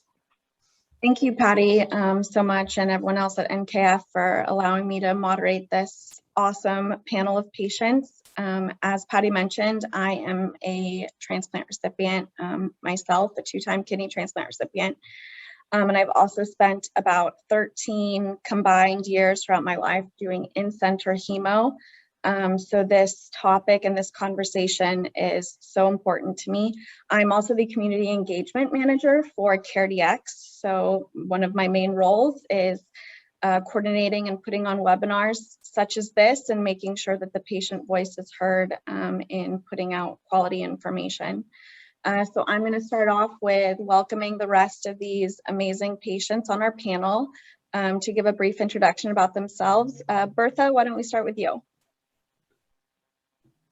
Hello, my name is Bertha Dickerson, and I am I'm a long-time chronic kidney patient. I've had chronic kidney disease for I'd say about 10 years. And starting last year, I started hemodialysis. Thank you for sharing that. Glenda, over to you. Hi, I'm Glenda Roberts. I am a kidney transplant recipient, and I was diagnosed with kidney disease more than 52 years ago. I was fortunate to be able to slow the progression of my disease through diet and exercise for more than 40 years, and I did in-center hemodialysis for 3 months, peritoneal dialysis for 9 months before I got a transplant some 11 years ago. Awesome. Esther May, over to you. Yes, well, mine was less chronic and more severe as an onset. I got it for my birthday, the same day that I was doing vocal presentation. I was doing a recital. I ended up getting involved in clinical research. Straight off the bat, I was part of 3 NIH trials. I My kidney story also included vocational rehabilitation, peritoneal dialysis. I had a living donor transplant from my best friend. And now I am undergoing disease reoccurrence and have to have weekly hospital treatments. In the midst of all of this, I went back to school. That was the voc rehab, and became an in-center hemodialysis nurse, followed by a home therapies dialysis nurse. So That's amazing. Congratulations. And Rachel, over to you. Hi, everyone. I am a longtime kidney disease person like Glenda, and feel like I was able to sort of postpone the progression of my disease through diet and exercise as well. I got a kidney transplant 3 years ago, and I'm part of the Johns Hopkins vaccine study. Wonderful. So the first question I have for the panel is, what has been your greatest challenge during the pandemic? Glenda, let's start with you. So personally, I have adjusted to being isolated, but I think it has been very, very difficult for my coworkers and my friends to understand why they can't see me now that I've had the third vaccine. They want me to come out and play. They want to come over to my house, and I have to tell them, no. Bertha, what about you? What has been your greatest challenge? My greatest challenge, I would say, was the very beginning of the pandemic, coping with social isolation, as well as turning on the news and seeing the large number of people passing away. That was my greatest challenge. I'm doing much better these days. That's good. I'm really glad to hear that. Esther May, what about you? How have you been handling this? So handling or the challenge? The challenge. Okay. My challenge is finding safety at work, especially when I go in and I do home visits with patients, some of which haven't actually been trained yet. We're trying to establish whether or not they're going to be good, good patients for us. And for months, we didn't have an access to N95 masks. So, you know, relying on my own personal supply was a real tragedy. Luckily, I didn't get COVID. Also, safety at home, because I live in a rural setting as well as urban, and the issues surrounding each of those varies depending upon the time of the pandemic, and having the weekly hospital treatments, and yeah, and dealing with a catheter and such. Well, thank you so much, for being a nurse and putting yourself out there. I know that that's stressful for everyone, but especially as a transplant recipient. Rachel, what's been your biggest challenge throughout all of this? So I echo Glenda's greatest challenge around friends and, such great intentions, but not a great deal of understanding of my situation, which makes it kind of hard. In fact, I just had someone email me last night asking about my latest antibody check, which is so nice, but I feel like I have to caveat all of my answers. And so that has been hard. Biggest is my work, and I think that's going to come up in a later question. So I'll just circle back to that one later. Okay. Great. So this next question is, how are you living life through the pandemic? And then to kind of add on to that, what are one or two coping strategies you've used during the pandemic? And Esther, I'm going to start with you because you did touch on, kind of living part-time in a rural area where resources are not as available, and, masking and vaccines is a little underwhelming. How have you navigated all that, and how do you cope with that situation? So some of the things is I've figured out which grocery stores are better for me to actually visit. I didn't do a lot of the delivery, but I did try to do some of that. It ended up that I spent a lot more on groceries this last year to try to to try to avoid some of the really bad techniques. I think in the rural area, I was part of 5% of the population that was masking. And one of my friends recently posted a picture of an inside event that was happening just yesterday that nobody was wearing masks in. So pretty much avoiding people in general, unless I knew that they were vaccinated, and then asking them to also mask. But it's also difficult because there's a lot of disinformation that's out there, and I can understand a lot of my friends in the that are in those areas. They really think that the vaccine's going to kill them, and the stuff is just really scary. If I didn't know anything about like how science works, I'd just be all hyped up about the information as well. So coping, I also have been doing a lot of meditation. I've been doing, like last year especially, I did a lot of gardening and everything because it was something I could do and keep my body moving and not have to do it with other people. And a lot of Zoom, yeah, and hikes. Yes, I feel like we've all tried to find safe ways to get outside. Glenda, what about you? I know you shared a couple interesting coping mechanisms the other day. Well, one of the things that I did at the very beginning, because I isolated a month before everybody else started isolating, I get up every day and get dressed.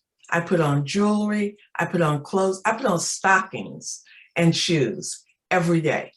But I do not go out, nor does my husband go out to buy groceries. I signed up for the Instacart service, and it means that groceries cost a little bit more, but we have them bring them, they sit them on the front porch, and they stay out there for 6 to 12 hours. Because even though we know that the chances are small of getting the disease from the surface, the fact that it even exists at all means that I am at higher risk.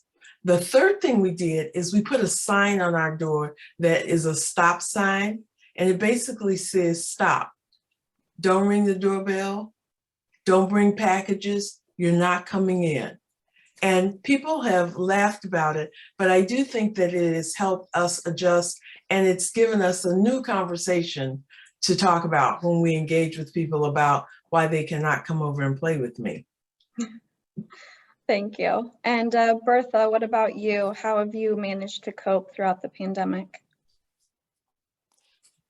Well, one of the main coping strategies I use is, even though I have been fully vaccinated, I still act as if I haven't been vaccinated, and I still do the social distancing and washing my hands, and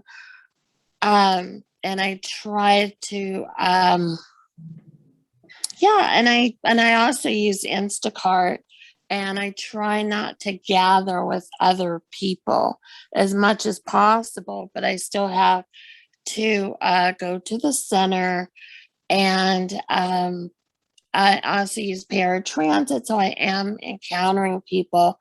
But I find that really helps me the most is just acting as if I haven't been vaccinated. Because even though I have, I'm a dialysis patient, I also have other medical conditions, including a respiratory condition that would put me at extreme high risk if I were to catch the disease. Yeah, I can imagine that's tough. Kind of as a follow-up, so you are still doing, your in-center treatment. How are you managing that with your treatment center and those people that you do have to be in contact with? They are very good about screening people. Our center doesn't have patients who have COVID. There's another nearby center in our network that they transfer any COVID patients to. And that's pretty much the main thing. And I just do cautionary things like wash my hands as much as possible. But I still find it very worrisome to be in a social setting, but I don't have a choice here. Oh, and thank you for sharing that insight. And then Rachel, what about you? How have you coped throughout the last year and a half? Yeah. So I'm a high school teacher. So my first year was spent frantically adapting to teaching online.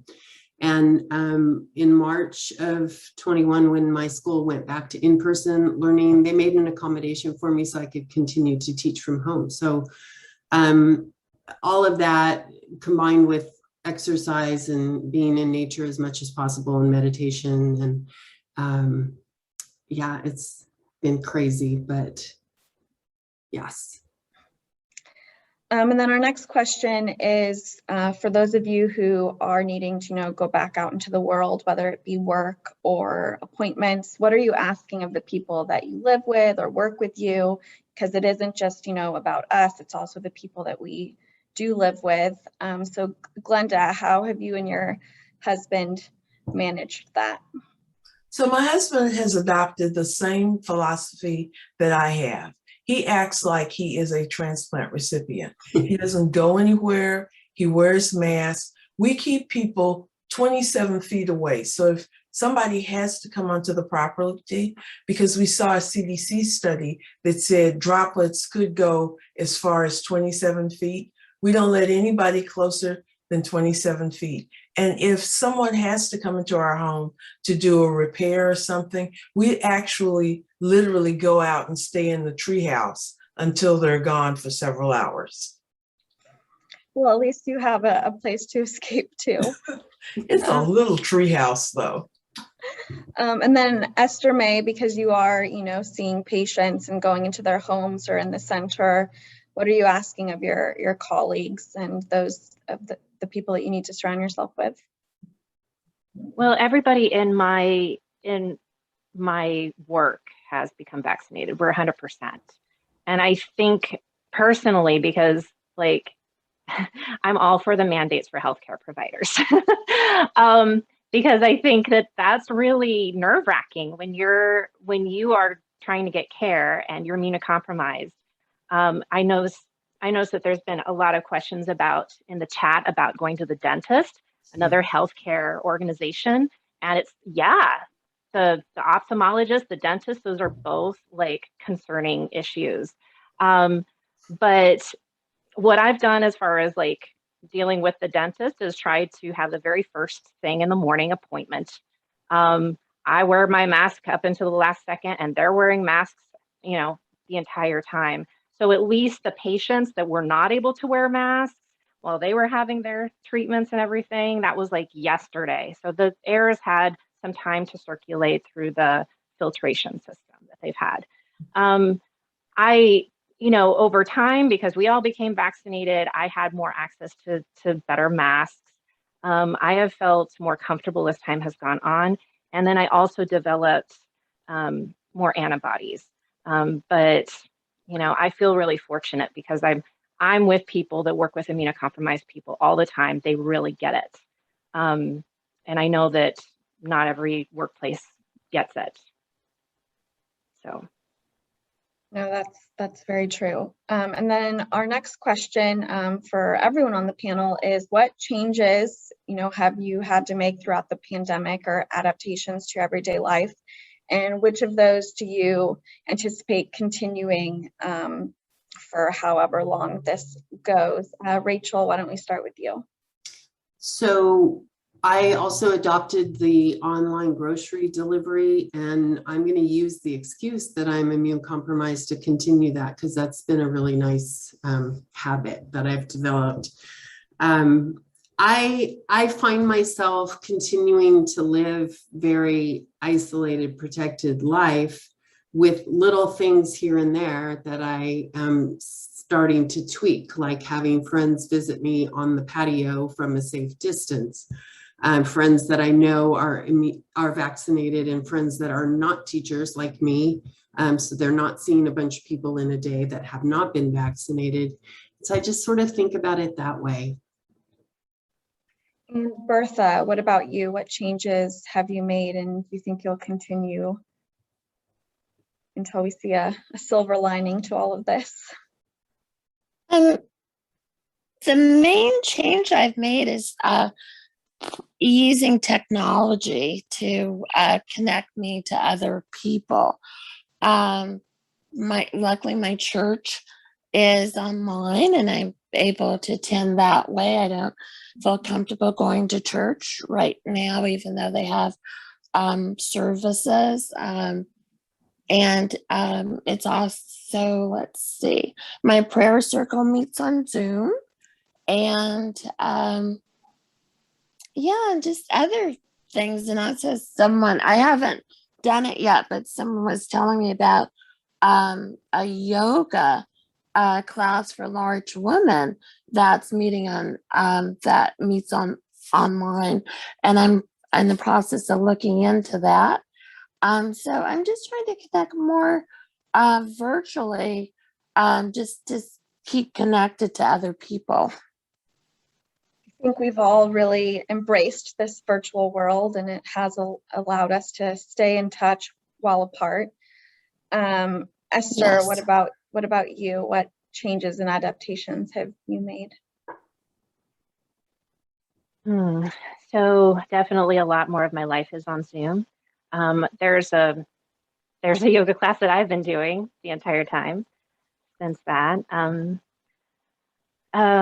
But I think that the biggest change is that prior to all of this, I had kind of overextended myself a lot. Kind of said yes too many times. I was in a lot of different choirs because I had been a professional singer for years and we're vocalists. And lots of people wanted me to continue singing and trying to find ways in which I can still protect myself, but not be in so many of those things, I think is actually good for me to kind of wean down my activities. And Glenda, what about you? Actually, I share the experience of the panelists in that I'm using a lot more Zoom. But for me, Zoom has been a positive because I find that because I am overextended, and I'm way more overextended than I used to be, I am able to keep busy and I don't focus so much on COVID.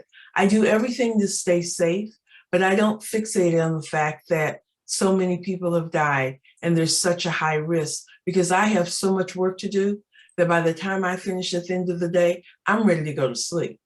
And that has really helped me adjust as I'm being isolated. That's a great answer. And then our next question for the panel is, has going back to work or back in, to the world been a challenge? And how have you managed that with your colleagues or people around you? And Rachel, I'll start with you because I know you had to make, a personal choice with work. Yeah, so I did. And so it was interesting. I know I've mentioned I'm a high school teacher, and in March, when my school reopened and people went back to in person, and they made an accommodation for me so I could stay online for the rest of the year, I also started thinking about the current year that has now started. And I just thought, I can't really see being in the classroom. There's 30 kids in a classroom, most of whom are not vaccinated. These are high school students. And I just felt uncomfortable, to say the least, with the idea. So I've chosen to take a medical leave, and I've been supported in my administration by that. I'm a 30-year teacher, so I have a lot of sick time, and I'm using that. And it may have to carry me through this whole school year. I'm just not feeling like being with a bunch of students is where I want to be, in a really small space. So that's where I am now.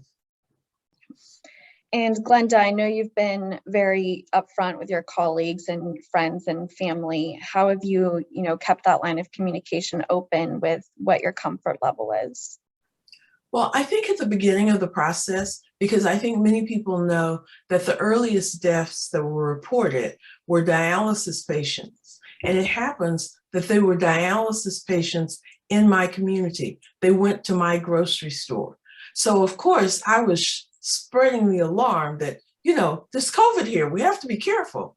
And people in my workplace initially were like, oh, you're overreacting, we're healthcare professionals, you don't have to worry. But now I think that my community is very, very supportive. They recognize the risk. And when the university, I work at the University of Washington, and when the university made the decision that it was time for people to come back to work, without discussing it with me, the rest of the leadership team put me on the list of people who would continue to work from home for the foreseeable future. I don't think I could have had any better support, and I really appreciate that. That's wonderful. And Esther May, what about you? Again, I know you haven't had the luxury to stay home, and you seem like you've been extra careful and have an understanding, works. Have you had any other issues with navigating that?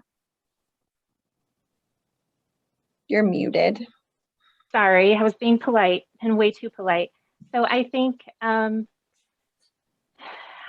all of this has really put into focus the need for me. And originally I was planning on becoming like a geriatric or public health nurse. And my mom had passed away, geriatrics didn't seem great. Public health, there just really weren't the jobs in it because it wasn't being funded. And through this entire pandemic, really, I've realized that education on infectious disease has been really paramount. And I've ended up volunteering a ton of hours in the vaccination process as well. So the changes that I've done is trying to get back to kind of the public health and to be more of service. And then also finding, I've been finding that that's additionally helping me with having more meaning in this pandemic for me, because otherwise it's just outright depressing. And then we actually have a couple of questions from the chat that are kind of relevant to this. And Rachel, one of them is for you. If you did develop antibodies and other treatments were made available, do you plan on going back to teaching?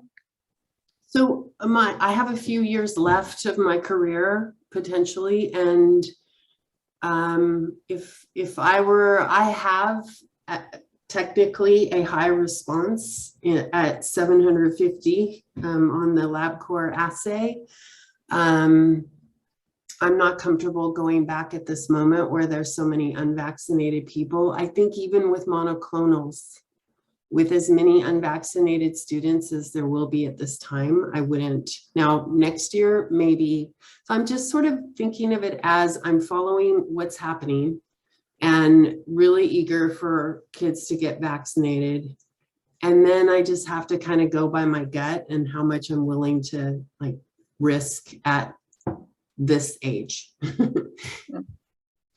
And then that kind of takes us into the next question for the full panel. I know most of us are involved in the Johns Hopkins study. So have you had your antibodies checked? Rachel, you just answered. So Glenda, I'll start with you. And how do you deal with the ambiguity of the levels of protection from the vaccine?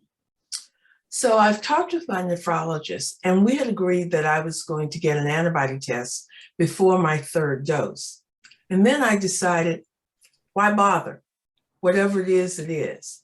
But I did think that I would get an antibody test after my third dose, and I only got that 2 weeks ago. So I'm going to wait until I'm at least a month out, and then I will get an antibody test. And we'll see what the results are. Because I work at the Kidney Research Institute and I'm with nephrologists all day, I feel like I'm in good company and I get good advice about what that means for me. Unfortunately, not everybody has that luxury. So I think that if I didn't work at the Kidney Research Institute, I would still probably be working from home for a very long time. And Bertha, what about you? Have you had your antibodies checked? No, I haven't. As a dialysis patient, I am not as immunocompromised as a transplant patient. That is true. And Esther May, you kind of shared this a little bit earlier, but what about you?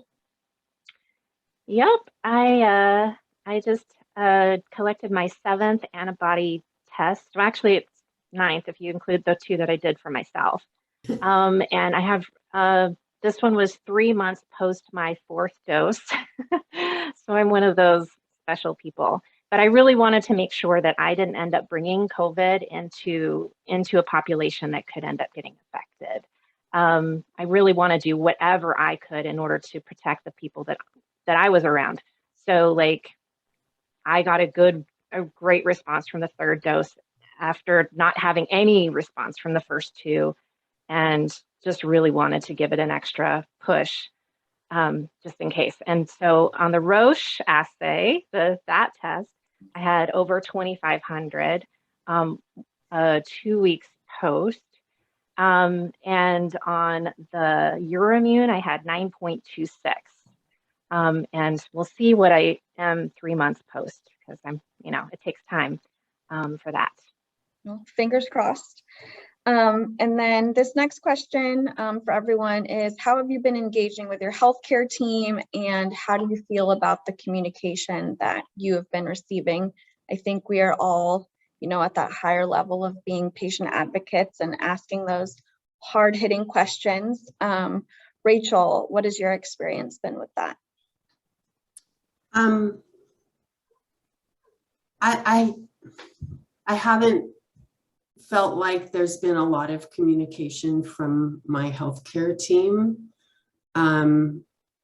I have felt pretty much on my own, to be honest. And I'm just so grateful that I joined the Johns Hopkins study. That's part of why I did, was so that I could get some insight into my level of protection, because I didn't really expect to get any insight from my team.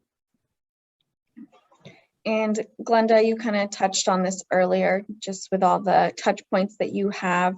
How has your engagement been, and do you feel like you've had good communication? To your point, I've really been lucky.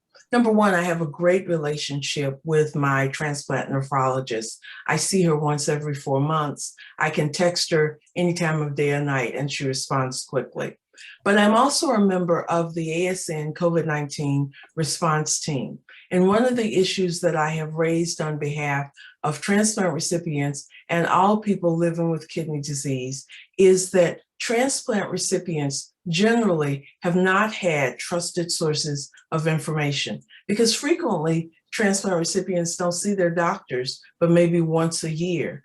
And it's very difficult for transplant recipients to reach out to us, because they didn't have the infrastructure that was necessary for them to reach out. And frequently, they didn't have the information to give us. And many doctors aren't comfortable saying, I don't know. I think what my transplant team has learned, and I hope transplant teams around the country have learned, is that as patients, we understand, I don't know. This is the best information that I have at this time. And when I get more information, I will give it to you. So I've had a good experience, but I hope other transplant centers will feel like they can share that information with their patients.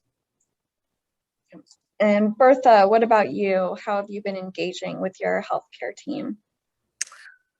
For me, it's been very good. My nephrologist visits at the center every few weeks, and he also has a nurse practitioner that visits me. They answer any question I may have, as well as with my other providers. Yeah, I see them on a regular basis, and technology has helped there too. Yeah, we've had televisits online. So yeah, I would say it's been very positive. That's great. And Esther May, what about you? Well, I have an unusual interaction, because they're also kind of my colleagues in a way, coworkers. I mean, it was my transplant nephrologist that got me into the trial, or suggested that I join, and that was in December in the Johns Hopkins trial. And I was able to actually have conversations with doctors that they didn't feel comfortable having with some of their other patients, because of the, just having that as a, I don't know, it was just different. but like on the benefits of, a third vaccine, fourth vaccines, whether or not it was appropriate for me to do Johnson & Johnson or Moderna. And I was seeing lots of people not being able to have these conversations with their doctors because they felt as if their hands were tied, as Dr. Wusarika was saying before. So I feel really fortunate and wish that everybody had had that opportunity, because I felt as if that was really a tough, our physicians were between a rock and a hard spot, because they had ideas, they had feelings about stuff, but they couldn't share it with most of their patients. And it was disheartening. Yeah. And then I know we're coming up on time here, but just to, kind of end this on a positive note and provide hope and, give everyone a little positivity to look forward to. What has been a silver lining throughout the pandemic for all of you? And then also, what is something that you're most looking forward to when we are able to go back to some form of normal? Rachel, let's start with you. I feel like there have been lots of silver linings, more than I can name, but I have just felt like when I was teaching online, even though that was absolute hell, let me just be honest, I wasn't commuting, and that was a huge time and anxiety saver. And as a result, that gave me more time to do things like exercise, or talk to friends and family on Zoom. And so kind of reconnecting with people. And then I think just scanning back, just like reevaluating what's most important to me and what do I want and what do I want to do has been really a silver lining. Bertha, what about you? What's been your silver lining, and what are you looking forward to most once we can kind of go back to normal? Well, one of my silver linings I've mentioned is technology. It's helped me to stay connected to friends and family, my church, and let's see, getting in my groceries. And I'm actually in the process of looking for a volunteer job, which I'll be doing virtually. And what I'm looking forward to is hopefully someday having a social life again. I think we can all relate to that one. Esther May, what about you? So silver lining, definitely a reevaluation of what I want to do. Prior to the pandemic, I was planning on getting away from nephrology nursing. And I think that that's still a possibility. But I think that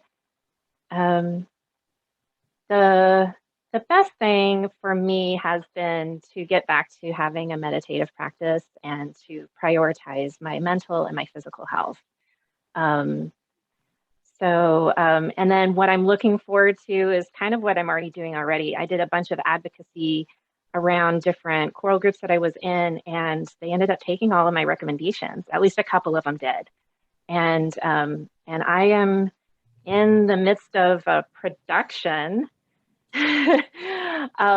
where we are going to be putting together something that's going to be online later, but it's a singing production. So we're all masked right now and distanced, and but then when we have to do the recording sessions, we're all going to be screened for COVID, and we're all vaccinated. So I guess I'm really looking forward to being able to do stuff with people that I think that arts really hold kind of like, it's kind of what matters in life. It's what really connects us all and gets into that internal, like, yeah, I'm there with you. And there's been so much where we've been separated, and so much where there's just hurt, suffering, and pain, and people against each other. And it's just really nice to think that maybe I can be a part of something in which we can mend some of the pain and suffering that's been happening over the last year and a half. That's really exciting, and I look forward to hopefully hearing more about that. Glenda, let's end with you. What's your silver lining, and what are you most looking forward to? Well, you know that part of the marriage ceremony that says, for better or for worse, in sickness and in health, till death do you part? I married the right man. We have been isolated here for 20 months, and I have loved it. I mean, it has been a blast really getting to know my husband again, because when you go to work and you come home, you know, it's rush, rush, rush. But when you're here 24/7, you really get to know each other. We haven't tried to kill each other. Things have been great, and we've really had a good time. And on a more serious note, I am really looking forward to getting out and shopping again. I like the tactile experience of shopping, and I've really, really missed that. But I think Rachel makes a point that I often talk about at home, but I don't really share with other people. That hour and a half that I don't have to spend each way commuting allows me to get up. I'm more relaxed. I get right into my work. And when I decide I'm done, I get up and I'm done. And so not having to commute has also been wonderful. But I'm telling you, I married the right man. Well, thank you, all of you, for sharing all of this really insightful information. It's been a blast getting to do this with you guys, and Patty and everyone else at NKF, thank you for allowing us to share. Thank you so much, everyone. Thank you, Alex, Bertha, Rachel, Esther, May, and Glenda, for sharing with clarity and compassion.